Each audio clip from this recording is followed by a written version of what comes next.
예, 안녕하세요. 오늘의 건강 꿀팁을 발표할 건강한의사 한봉엽 원장이라고 합니다. 오늘 제가 말씀드릴 내용은 바로 안면마비에 대해서 말씀드릴 건데요. 요즘 날씨가 많이 추워지게 되어서 이 안면마비 질환으로 고생하셔서 내원하시는 환자분들이 점차 늘어나고 있는데요. 먼저 이 안면마비에 대해서 이해를 하기 위해서는 그 안면마비의 분류에 대해서 우리가 정확히 알고 있어야 됩니다. 안면마비는 중추성 안면마비와 말초성 안면마비 두 가지로 나누어 볼 수 있는데요. 중추성 안면마비는 말 그대로 원인이 중추에 있는 것입니다. 그렇기 때문에 그 중추의 원인이 있기 때문에 안면마비 이외에도 중추에서부터 비롯되어 있는 증상들이 나타나게 되는데, 대표적으로 안면마비와 함께 팔다리에 힘이 빠진다든지 음식물을 삼키기 어렵다거나 눈에 복시 같은 것들이 보인다거나 걸음을 걸을 때 한쪽으로 기울어진다든지 이런 증상들이 함께 나타날 수 있습니다. 이와는 달리 말초성 안면마비는 주로 말초 얼굴 쪽에 국한된 증상들이 나타나는데요. 불편하게 된 한쪽의 이마의 주름을 잡기 어렵거나 눈을 완전히 감기 어렵고 입도 자유롭지 않아서 물을 마시거나 양치할 때 물이 샌다거나 또는 귀와 얼굴 쪽에 통증이 느껴진다든지 또는 후각이나 미각이 예민해지거나 둔해지는 그런 증상들을 보일 수가 있습니다. 임상적으로는 말초에서 오는 안면마비가 훨씬 더 많고 거의 90% 이상인데요. 말초성 안면마비에 대해서 조금 더 알아보도록 하겠습니다.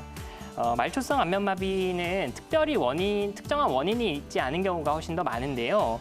대체적으로 몸이 피곤하거나 스트레스를 많이 받는다든지 수면이 부족하거나 한 경우에 안면마비가 생기는 경우가 많고요.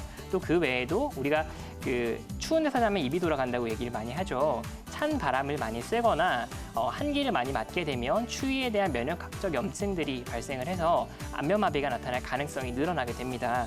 이 외에도 얼굴 쪽을 지나가는 신경 근처에 있는 동맥이 붓게 되면서 압박을 해서 생기게 되는 경우도 있고, 정신적 충격이나 감정적인 불안에 의해서도 안면마비가 나타날 수 있습니다.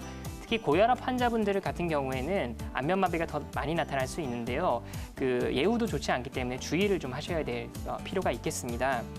다음으로 원인 없이 발생하는 안면마비 말고 특정 원인에 의해서 나타나는 안면마비를 살펴보도록 하겠습니다. 특정 원인에 의해서 나타나는 안면마비 중에 대표적인 것은 바로 대상포진이 발생을 하면서 안면마비가 나타나는 것인데요. 그것은 바로 우리가 람세이언트 증후군이라고 하는 증상입니다. 이것은 일반적인 안면마비보다는 좀 더 예후가 좋지 않다고 알려져 있기 때문에 주의를 좀 하셔야 될 필요가 있고요. 이 외에도 교통사고나 외상, 어떤 사고에 의해서 안면마비가 발생을 하는 경우도 있고, 또는 아까 말씀드린 뇌질환에 의해서 안면마비가 발생하는 경우도 있습니다.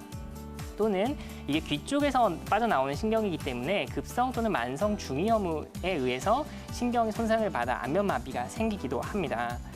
다음으로 안면마비에서 좀 중요한 부분들을 하나 짚어드릴 건데요. 안면마비는 특히 모든 질환이 그렇듯이 특히 조기 진단과 조기 치료가 중요합니다. 실제로 2주 이내에 치료를 받는 것이 가장 좋고요.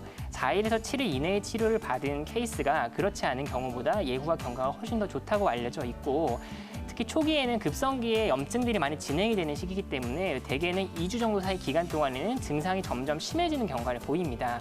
그래서 적절히 바로 진단을 하고 치료를 빨리 들어가야 급성기 때 진행이 되는 증상을 브레이크를 딱 걸어줄 수가 있어요. 그 뒤에부터 바로 이제 회복기가 진행이 되게 됩니다. 그래서 가능한 빠른 시기 때 이렇게 브레이크를 걸어주는 게 필요하니 빠른 진단과 치료가 중요하다고 할 수 있겠습니다. 그래서 6개월 이내에 적절히 잘 회복이 되지 않는 경우는 그 뒤에 후유증이 남아서 고생하는 경우가 많기 때문에 빠르게 치료를 받으실 필요가 있다고 할 수 있겠습니다. 다음으로 안면마비의 한의학적 치료에 대해서 말씀을 드릴 텐데요. 첫 번째로 가장 중요한 것은 한약 치료가 될 수 있습니다. 먼저 급성기 때는 염증과 부종을 가라앉힐 수 있게끔 소염을 시키는 그런 종류의 한약 처방을 사용을 하게 되고요. 그 뒤에 급성기 염증의 브레이크가 걸리게 되면 그 회복기 때 사용할 수 있는 보약계통의 처방들로 저희가 한약을 사용을 하게 됩니다. 두 번째로 침 치료를 들 수가 있는데요. 침 치료는 두 가지 방식을 사용할 수 있습니다. 먼저 국소적으로 굳어지고 문제가 생긴 부의 근육과 신경 쪽으로 직접적으로 자극을 하는 방식이 하나가 있고요. 또는 얼굴로 지나가는 경락을 자극하는 방식으로 저희가 치료를 할 수가 있습니다. 얼굴에는 수양명, 대장경과 조경명, 위경의 경락이 지나가게 되는데요. 이런 자리들을 자극하는 침치료들로 근육의 회복과 신경의 재생을 더 빨리 도울 수 있습니다. 세 번째로 추나 치료가 있는데요. 후두부 쪽과 경추부 쪽, 그다음 목 어깨에 있는 부분 쪽에 그 불균형한 밸런스들을 추나 치료를 통해서 바로잡아주게 되면 안면부 쪽으로 가는 혈류 순환의 개선에도 도움이 될 뿐만 아니라 신경이 빠져나오는 그 공간을 좀 여유 있게 확보할 수 있기 때문에 추나 치료를 통해서 저희가 치료적으로 접근을 해볼 수가 있고요. 마지막으로 오래된 안면 마비 증상의 경우에는 안면의 비대칭, 근육의 불균형이 워낙 심하기 때문에 그 안쪽에 있는 64개 근육을 모두 다 자극을 하는 안면 미소침이나 아니면 매선침 치료를 통해서 이런 증상들을 완화시키는 데 저희가 도움을 줄 수 있겠습니다. 그리고 마지막으로 안면마비 환자의 생활 관리에 대해서 말씀을 드릴 텐데요.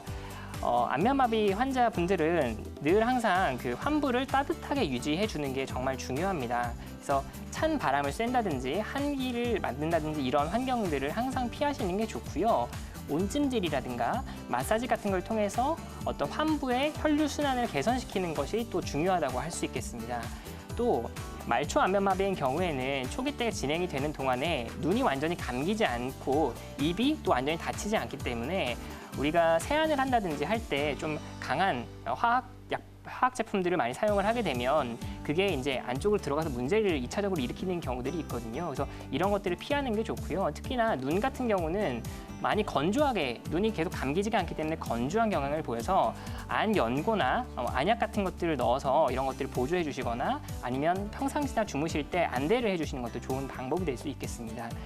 이 외에는 늘 항상 질환별로 강조를 드리는 스트레스를 항상 관리하시는 것과 그다음 충분한 수면, 그다음에 질 좋은 영양가 있는 음식을 골고루 섭취를 해서 평상시에 그 면역력과 체력 관리를 잘 해주시는 게 안면마비 환자의 생활 관리가 된다고 할 수 있겠습니다.